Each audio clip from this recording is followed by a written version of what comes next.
في الفيديو ده هتعرف اسم مستر بيست حقيقي. مش بس كده، وكمان مليارات المشاهدات دي جمعها ازاي، وبدايته وتفكيره واغرب التجارب بتاعته. السلام عليكم. بس قبل ما نبدأ، لو لسه جديد في القناة ما تنساش تعمل اعجاب واشتراك وتفعل الجرس عشان توصلك كل فيديوهاتنا. مستر بيست، في وسط ما العالم مليان ملايين الفيديوهات اللي بتنزل كل يوم، قليل جدا اللي بيفضل في دماغك، وقليل اكتر اللي بيغير قواعد اللعبة نفسها. واحد بس قدر يعمل الاتنين. شاب من ولاية صغيرة في أمريكا، ما كانش عنده شهرة ولا إنتاج ولا حتى خطة واضحة، لكن كان عنده أهم حاجة: الهوس. اسمه الحقيقي كان جيمي دونالدسون، أو زي ما العالم كله عارفه دلوقتي، مستر بيست. في بدايته سنة 2012 جيمي كان مجرد مراهق بيعمل فيديوهات بسيطة من أوضة صغيرة بكاميرا عادية. مفيش مؤثرات، مفيش معدات، مفيش أي حاجة تقول إن الشخص ده هيبقى أسطورة.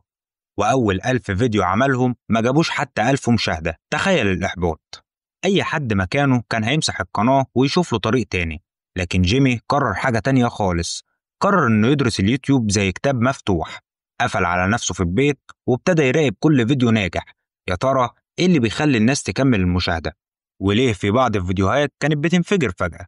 كان بيكتب ملاحظاته على ورق، ويوقف الفيديو كل ثانية ويحلل الصورة ويحلل العنوان والإضاءة وحتى المزيكا في الخلفية. كان بيذاكر كأنه بيحضر دكتوراه في خطف انتباه المشاهد.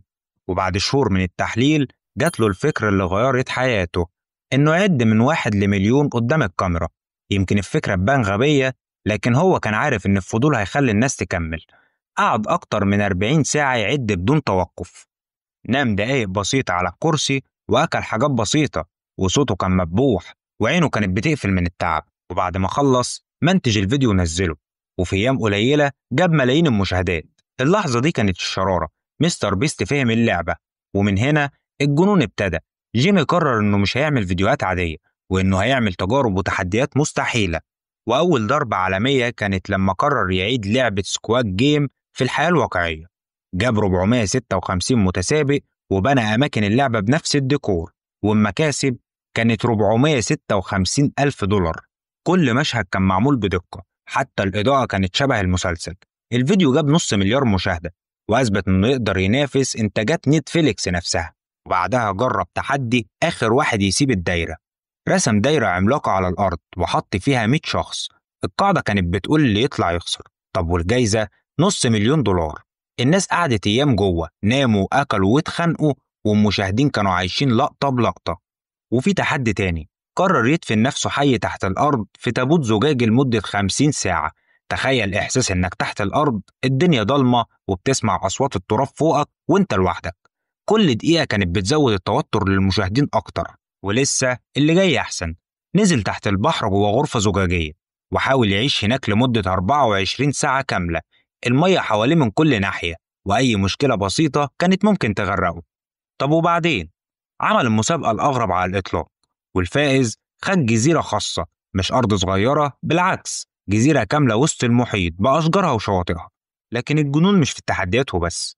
الجنون في إنه بيصرف ملايين على كل فيديو، وأحيانا أكتر من أرباحه. وفي مرة صرف 3 مليون دولار على فيديو واحد، وكان عارف إنه ممكن يخسرهم، لكن إيمانه إن المشاهد هيرجع له أضعاف اللي صرفه كان أكبر. ورغم كل ده، مستر بيست ما بينساش الجانب الإنساني.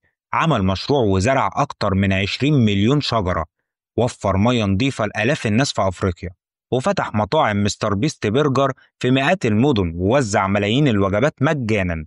السر الحقيقي إنه بيشوف كل فيديو كأنه فيلم سينمائي قصير. أهم حاجة بداية قوية تشدك، ووسط يخليك مش قادر تسيب الشاشة، ونهاية تديك إحساس بالدهشة والإلهام. كل تفصيلة من دول محسوبة، حتى الضحك والحركات وزاوية الكاميرا.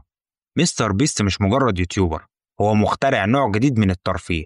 شخص بدأ من أوضة صغيرة وبقى أيقونة عالمية. ولو في درس واحد ممكن نتعلمه منه، فهو إنك لو عندك فكرة مجنونة ومؤمن بيها، ومش خايف إنك تراهن بكل حاجة، الحلم ممكن يبقى حقيقة، وأكبر من اللي أنت متخيله بكتير.